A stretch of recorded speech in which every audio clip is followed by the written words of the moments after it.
बोलिए। रायगढ़ में देश के गृहमंत्री आए थे, उन्होंने जो औरंगजेब का उन्होंने औरंगजेब का समाधि बात ऐसी है कि 3 महीने से ये लोगों ने महाराष्ट्र में औरंगजेब की कब्र उखाड़ने का कार्यक्रम हाथ में लिया। उखाड़ ही देंगे, रखेंगे नहीं।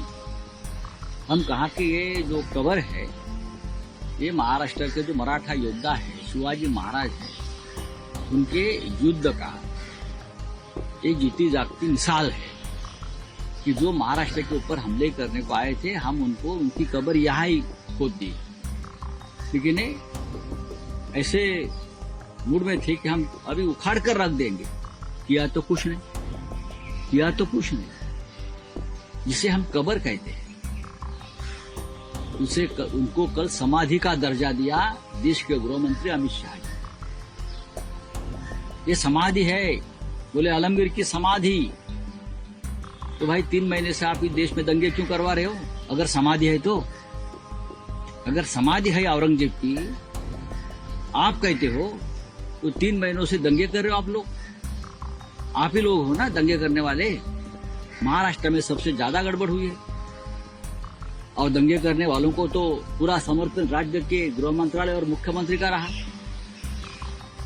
समाधि है, ये छत्रपति शिवाजी महाराज का अपमान नहीं है। अगर ये भाषा, ये इस्तेमाल समाधि का अगर दूसरे कोई पार्टी का नेता करता तो अब तक भारतीय जनता पार्टी ने पूरे देश में आंदोलन किया।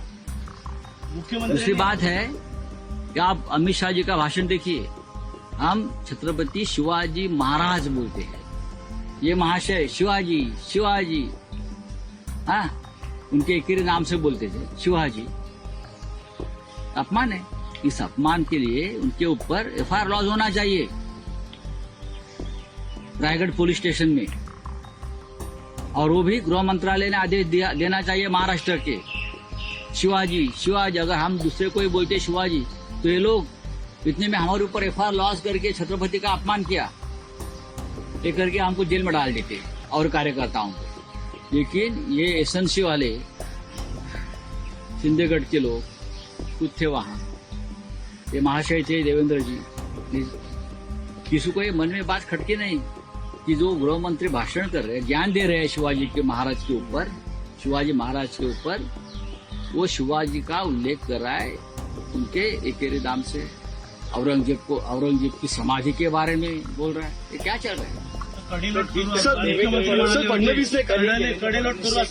म्हणाले होते फडणवीस। इसी समय देवेंद्र फडणवीस का भी एक बयान है कि जिस तरीके से शिवाजी महाराज टकमक 2 से पनिशमेंट देते थे, वैसे ही अगर शिवाजी महाराज का अभी कोई अपमान करता है तो किया है ना आपके सामने, तो लगता है आपके सामने तो अपमान किया है। क्या वो सुनने में नहीं आया? क्या प्रॉब्लम है? क्या कुछ मशीन देना चाहिए क्या सरकार को? सरकार को शिवाजी महाराज के अपमान की बात सुनने नहीं आते, दिखते नहीं क्या? हाँ, आप बोलते हैं ना वहां से ढकल देंगे, महाराज के जमाने में जो होता था, तो किया क्यों नहीं आप? एक एफआईआर तो लॉन्च करो भाई, आपके सामने अपमान किया है। जिसने शिवाजी महाराज का अपमान किया, वो कोरटकर जो जेल से छूटा, उनको तो देवेंद्र जी ने पूरा प्रोटेक्शन दे रखा है। 40 पुलिस उसके प्रोटेक्शन में है, 40। जाकर देखिए आप, गिनो, मैं आपको बता रहा हूँ।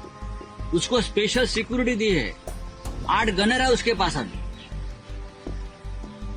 ये है आपकी ऊपर से ढकलने के बाद पनिशमेंट। हाँ बोलिए। बकरा छाटने की तैयारी, इस तरीके का ट्वीट किया है आपने कल। बकरा छाट जाएगा, आप देखिए। कल आपने वो चित्र देखा होगा, एक जिस तरह से गृह मंत्री एसएनसी को कल हट, हाँ, आज हट है, कल कट है। तो सर एक कंप्लेंट मालूम है। सर कंप्लेंट सामने आई है आपके टाइम जो शिंदे थे उनको अनुदान नहीं मिल रहा था अजीत पवार की तरफ से। कल भी उन्होंने उसी तरीके की कंप्लेंट रखी, तो कहीं ना कहीं ये होने वाला है। ये आप कैबिनेट में एक दिन दंगा होने वाला है, खून खराबा होने वाला है। आप देखते रहिए, कैबिनेट में महाराष्ट्र के पैसे के ऊपर, निधि के ऊपर दंगल होने वाली है, खून खराबा होने वाला है। तुमसे शेवटचा प्रश्न। Sir American sir EVM tamper हो सकता है, ऐसा यूएस की नेशनल एजेंसी ने कहा हो है। सकता नहीं, महाराष्ट्र में हो गया है। तुलसी गबार्ड ने जो कहा है वो सही है। महाराष्ट्र में जो चुनाव के नतीजे आए हैं, वो तुलसी ने जो कहा है उसी हिसाब से हुआ है। हाईजैक भी हुआ है और रिजल्ट बदला भी दिया है। ये वॉशिंगटन से आया हुआ जो एक जो मैसेज है वो इसलिए आया है कि महाराष्ट्र की जनता के लिए मैसेज है। सर इलेक्शन कमीशन इसमें कोई ऑफिशियल बात तो नहीं कर रहा पर हम लोग है कि ईवीएम इलेक्शन कमीशन जो है वो भारतीय जनता पार्टी की एक्सटेंडेड ब्रांच है। वो सेशन वाला इलेक्शन कमीशन नहीं है। या जो कुरैशी साहब थे चीफ इलेक्शन कमिश्नर, उनके जमाने का इलेक्शन कमीशन नहीं है, समझा। ये जो है सेशन वाला तो छोड़ दीजिए, ये तो भारतीय जनता पार्टी की एक्सटेंडेड ब्रांच आहे। सर मराठी कडेलोट करण्याची भाषा जी आहे मुख्यमंत्री फडणवीस कोणाचं कडेलोट करणार? छत्रपती शिवाजी महाराज जेव्हा जेव्हा अपमान होईल तेव्हा त्यांच्या समोरच काल अपमान झाला ना। छत्रपतींचा उल्लेख शिवाजी शिवाजी असा एकेरी करण्यात आला, जो आम्ही कधीच करत नाही।